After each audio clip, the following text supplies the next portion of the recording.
So on the topic of artificial intelligence, so this has come up a couple of times on these chats, like what the implications are for companies like ourselves, for HiiKER, for the hiking industry, for the outdoors. It's not something that's really widely talked about anywhere. Like I don't really see anybody talking about what the implications of AI is on specific industries, particularly in the outdoors. I just haven't really seen anybody. I see people joke about it. I haven't seen anybody really kind of like talk about it in a like somewhat serious manner of what that actually means. And then secondly, from a pros and cons perspective, like what are some of the benefits that can come out of this? And I know Ian Breen, who is an Irish HiiKER content creator, and like he's a developer as well, big fan of HiiKER. He talked about like how he sees it in that like it's going to help to kind of make the discovery process and the preparement for hikes much easier, which I guess is what kind of some of the things that we've been talking about over the last few days in terms of like what HiiKER might do with AI and how we might use it to improve the user experience. Yeah, what are your guys? Pete, you're about to say something there. What are your thoughts?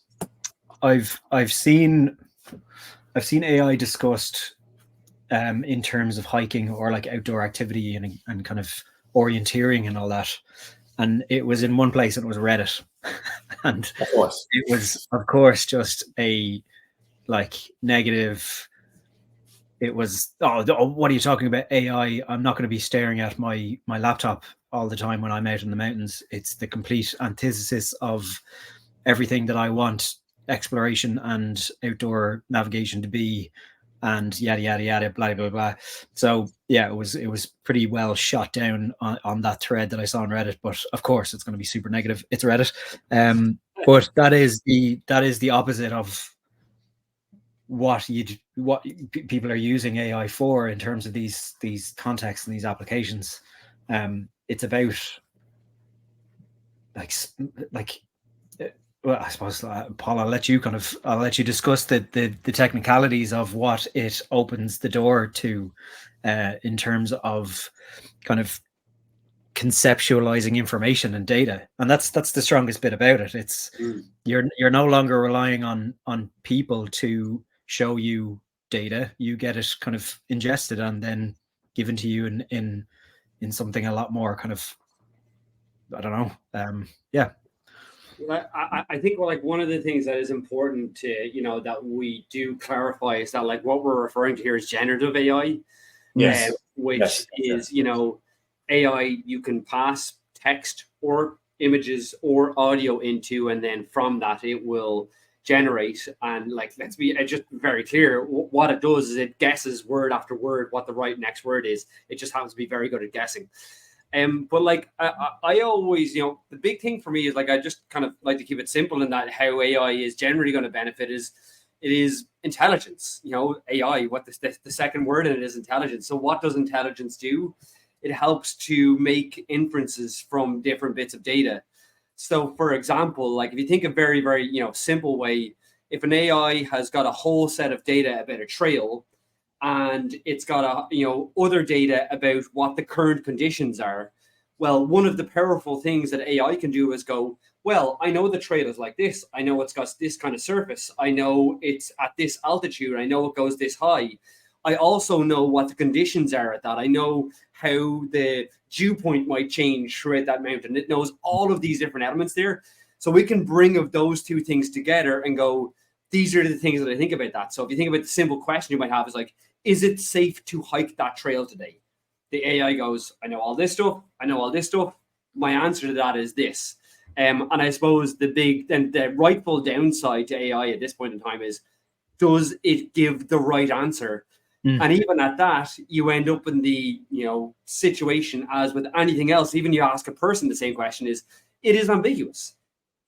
for one person, it could be perfectly safe to go out and hike on that day if you have the right equipment, if you have the right experience, if you have the right knowledge, if you have the right level of fitness. And for another person, it may not be.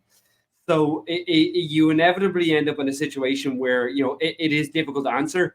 But one of the important things, I think, is the better your understanding of the person and their experience and their abilities, that's going to help you better answer that question about whether it is right for that person to go and hike that trail or not. Mm. And that's ultimately where I see this being very interesting, is like just helping people to know what they can and can't do, or at the very least, just help make inferences. Is this safe and a good thing to do or not a good thing to do? Yeah, and I suppose it's only right and to point out the limitations of AI as it stands at the moment. And I mean, again, generative AI as it stands at the moment, but these things are like improving at a rate of absolute knots. I'm sure the two of you guys are clued into like how vastly more intelligent these things are getting now. We're a long way away from the quote unquote general AI that people are touting, but like we gave the example there earlier on of being able to ingest like not a huge amount of data, just like some amount of data into an LLM. And if you don't know what that means, is a large language model. So like ChatGPT is a large language model. Google Gemini is a LLM as well. And being able to ingest information into that and for it to give it back to you in like formats like images, but also now video. And then one that I thought was just absolutely mind-blowing was a podcast. Like this just absolutely blew my mind that you're able to give it some information. And like, say for instance, you're studying for an exam and you want to know, or you want to, the way, that the best way for you to consume information is for someone to just talk at you and just be like, this is what's going on, for you to be a fly on the wall for a discussion.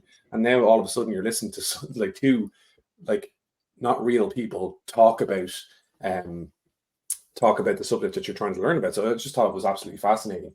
And I suppose one of the other things as well, rightly point out, is that there are kind of currently implications from an energy perspective as well, because the amount of energy that it takes to power some of these prompts and for these outputs is, for one prompt, like on average, is to light a light bulb for about something like 45 seconds. I don't know what the actual number is, but it's enough power to consider, and energy consumption to consider. So that's something that I'm going to be kind of paying attention to is how is that improving? How are they either making it more efficient, or how are they reducing the amount of energy that it consumes? Mm-hmm. Yeah. It's like, again, if you think about the how this could be used. So it's easy to lose context. So like, not everyone knows how to read a map. Not everyone can look at a map and go, oh, those contour lines mean that this is a mountain, and that means that this is a valley. And so I think that's, again, one of the areas in which it can help people to learn and understand, where you could be looking at a piece of a map and just go, hey, could you help me to infer what I'm seeing right here? Am I looking at a mountain? Am I looking at like a gully, or am I looking at a valley, or what am I looking at here? So I think that really is interesting, helping where you're just in that situation, essentially passing it a picture, and it's helping to infer and translate what that is into human words. And that's really exciting, because if you think about it, like from a learning perspective, that's huge, where you can kind of look at something at any point in time, not know, and be able to get an answer to that question. And I think that's the kind of stuff that's really exciting. The other elements that I think are exciting as well are like offline models. So again, where somebody gets caught in the outdoors, they can't. And like, obviously the main thing you should always do is contact, the emergency services if you're stuck in the outdoor. But in a situation where you can't, you've got no signal, is there potential for an AI bot to just give the very base level kind of safety information? People will always have the questions of like, should I stay where I am? If I'm not sure if I can go back on the route where I came there, am I safer to stay here or to go backwards? Under what conditions should I do that?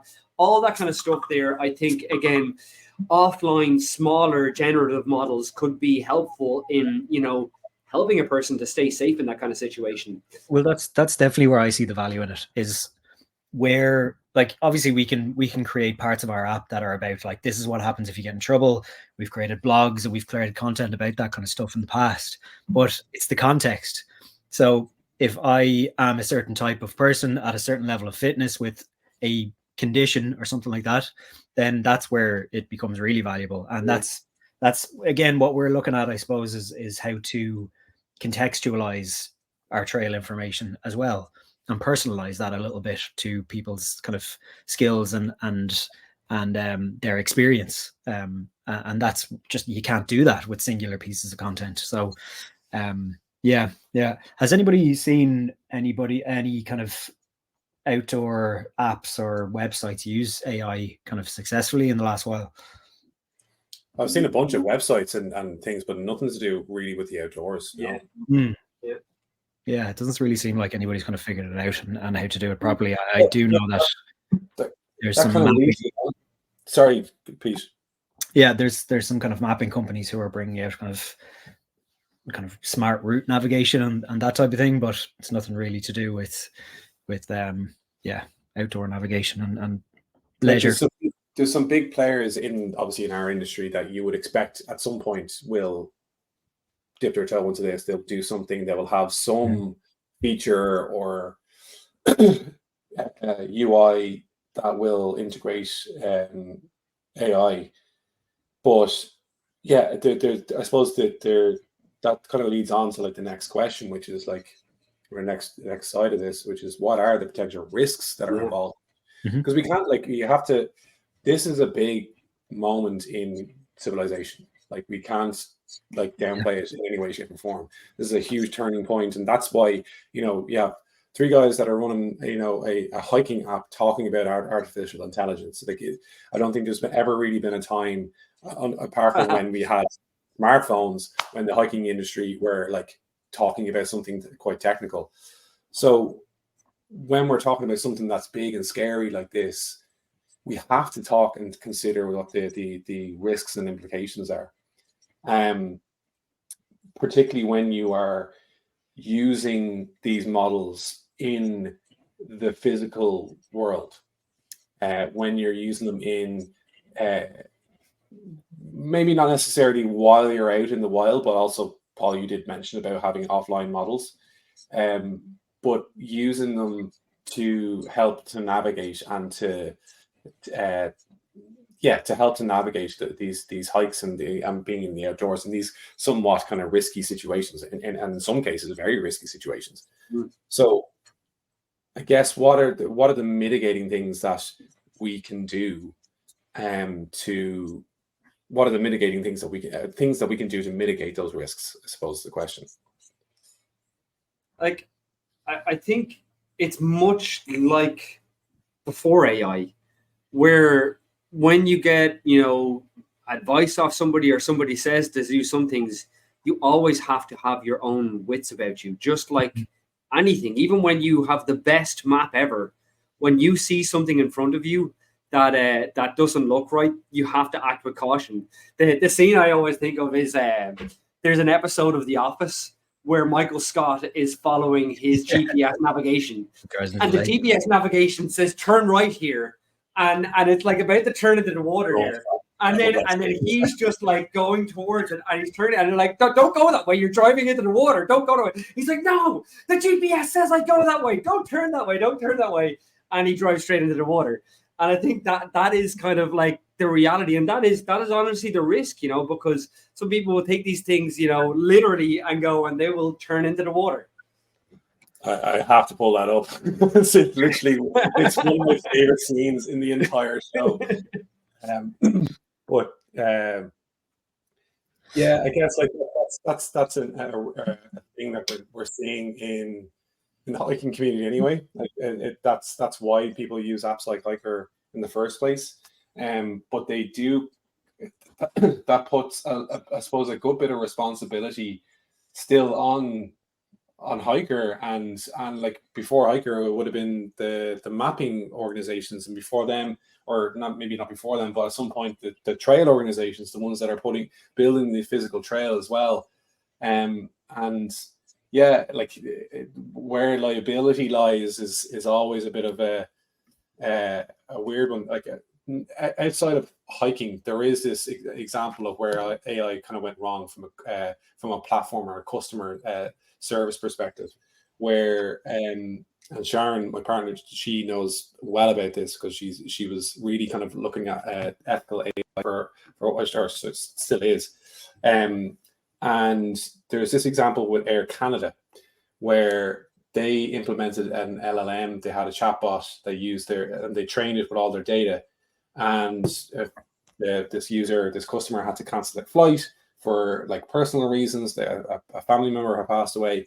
They got on. They asked could they get a refund, and after like a couple of minutes, the chatbot eventually came back and said, "Yeah, you can absolutely. You can get a refund." So when she went to file for a refund, she was told, "No, you can't get a refund." And then basically the Air Canada tried to say that it was the AI's fault, that it was their fault, that they shouldn't have told the customer that. But the AI is I suppose, the voice of the company. So they're like, again, this is where it is at the moment. This is where it was maybe 3 months ago, and it is obviously improving. But I suppose that's one of the risks, and that's one of the things that I'd be kind of cautious of, is like how much reliance are we putting on this AI or that user to have a safe and a good experience. I do think it is important to kind of clarify like that. Like ultimately, when you go into the outdoors, you are your own responsibility, and everyone has to take responsibility for themselves. So the liability always lies with the individual who is choosing to go out there. But at the same time, I do think from our perspective, or for any company who's considering artificial intelligence, the important element is to, I think, provide people with the correct warnings and the reality of the doubts. And I think even anybody who's giving you hints or tips about the outdoors, for example, if you were like, for example, a famous trail in Ireland that is also famously quite difficult, Cumshanagh Loch Loop. It's a really difficult trail. You see many people online, obviously, recommending to others that this is a great place to go hiking. I've gone and hiked there myself with my wife, Emer, and we did the loop there. And particularly as you come up going clockwise around that loop there, what is like 11 o'clock or 10 o'clock on the trail as you do that loop starting at 6 o'clock is a really challenging part of the trail. And it is tough. It's a steep cliff there. And I say to everyone else, so I think what really matters is that you're constantly acknowledging that, like, this is dangerous. This could be wrong. This might not be suitable. You've got to have your wits about you. And if you don't, you can get hurt. Yeah. I just, sorry, I wanted to play that clip from the thing, but I'll save it to the end. Yeah, I kind of similar to the question. Is there a question that Pete asked? Have you seen any other really good implementations of AI from an app perspective yet? Not to do with the outdoors industry. Has there been anybody else that like really done it well? Pete, any come to mind? Not really. I mean, like the way that I'm using it in my day-to-day is just through kind of generative but it's funny that the last conversation there, it's about taking it with your own knowledge and using it to enhance your own kind of cop on. It's not asking it a question and doing it blindly and taking that for gospel truth. So yeah, that's just the way I've been kind of using it in my day to day, and that's going to be the tagline. Yeah. Not the gospel truth. Have a bit of cop on.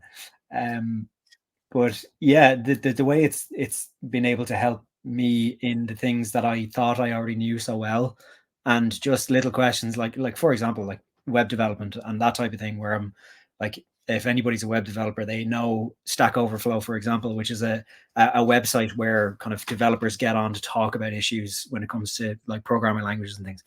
As soon as I got access to ChatGPT, that website became like null. It's gone. It's now never used. I think I did go to it by kind of muscle memory once, but other than that, it's not used anymore. But like certain things that I've asked ChatGPT to explain to me have not been quite right, and I know that because of my own experience in development. And that has to be the same for everybody in terms of anything they're asking generative or kind of whatever AI to explain to them or to help them with. So yeah, but other than that, no real other kind of great examples of how it's been used. Like, I think like obviously ChatGPT is a very good example.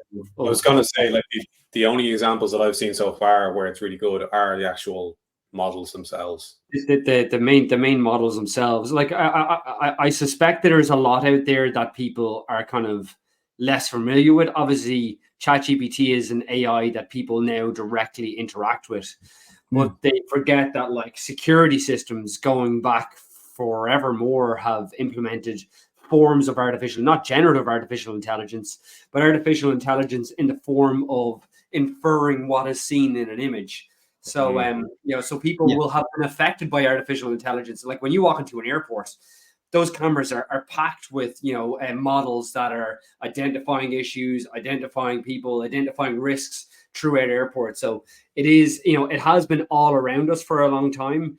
As simple as even on your phone, when you anyone who's got iPhone, Android, or anything like that at all there, when you take images now, you're able to do things like identify text. So they're simple, very, very primitive machine learning kind of models and stuff like that. So there's a lot of examples out there that I think people would be kind of less familiar or maybe would not think of AI as much. But definitely haven't seen any in kind of specifically in the outdoors. Definitely interested to see if anybody in the comments has. But it surely is coming, and I do think, as you said, from a risk perspective, it is all about just warning people and telling people the reality of it. Yeah. Look, it's like you could like if you hand somebody a paper map and someone goes off and gets lost and then they come back and say, well, hang on a second, you gave me the map and I took the directions that you said. Well, like, did you? Like, how do we know that?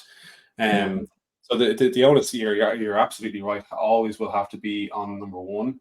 But I guess like this is it's untouched land. Like we're going into like unfamiliar ground here now, where we're providing huge amounts of data to people at a whim for the benefit. It's for to inform them and to give them the best information possible before they go out there. But at the same time, there is like that kind of caution about like, oh, hang on a second, can we go back? Once we flick the switch, can we actually turn back and stop that from happening? And obviously, you want to make sure that they are getting the right information, and that's where I suppose where the responsibility does lie on us, is that we have to test this like a huge amount. Like before any of this like sees the light of day, we're going to have to test it, and we haven't actually said anything about what we're actually going to be doing, and I don't think we should unless you want to. But we are looking at ways that we can integrate AI into the HiiKER platform for the purpose of information and preparedness.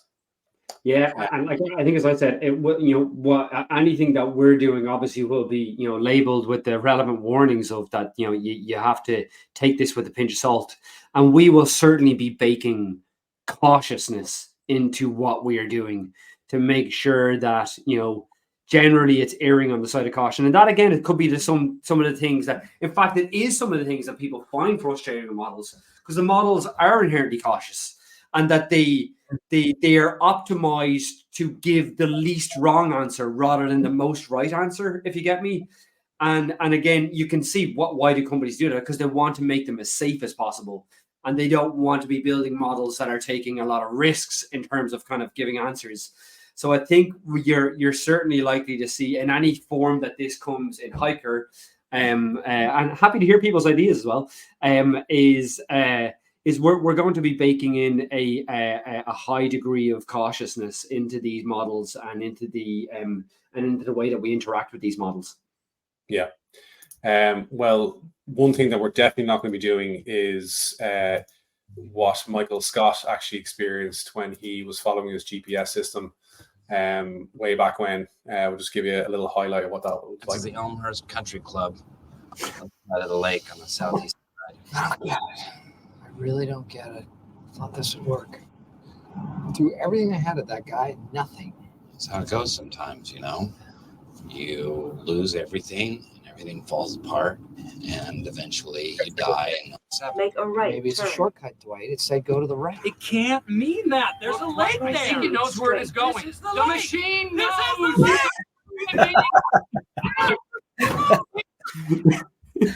I love that quote. The machine knows. The machine knows. Exit the window.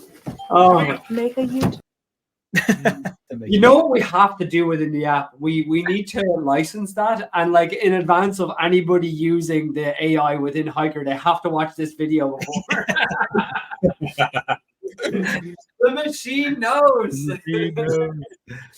Yeah. Look, great chat. It's going to be something I think we're going to be talking about a lot more. And especially as we start to like visualize things and how things actually integrate into our platform, and hopefully we do get to see some other examples of how people have implemented it as well in other applications. And yeah, I think it's something that will cause debate. It definitely will cause debate, because there are, like, you know, I am very much a skeptic when it comes to AI, 100%, and you can probably tell that by a lot of the notes that I brought up. But I also do see the massive benefits that it can bring, particularly in the in our space, and how it can help people to bridge that gap of like, I'm going there for where do I go? Where do I start? How do I read a map? When we go on, that's exactly it. I mean, just going back to the original kind of Reddit person, and I don't want to tarnish all Reddit people, but that idea of like, oh, why would you need AI when you're out in the woods? It's not about that. It's not about putting HiiKER app in your face, and that's not what we're about anyway. We're about preparing for that situation and getting you as much information to be happy in that situation, and get you to be the happiest in whatever situation you want to be in. So yeah, if people do have that attitude of like, ugh, AI, and I think they need to kind of educate themselves a bit. It's funny in that the purpose of AI, you know, in many ways will be that when you go to the hills, you do not need AI. Yes, exactly. Yeah.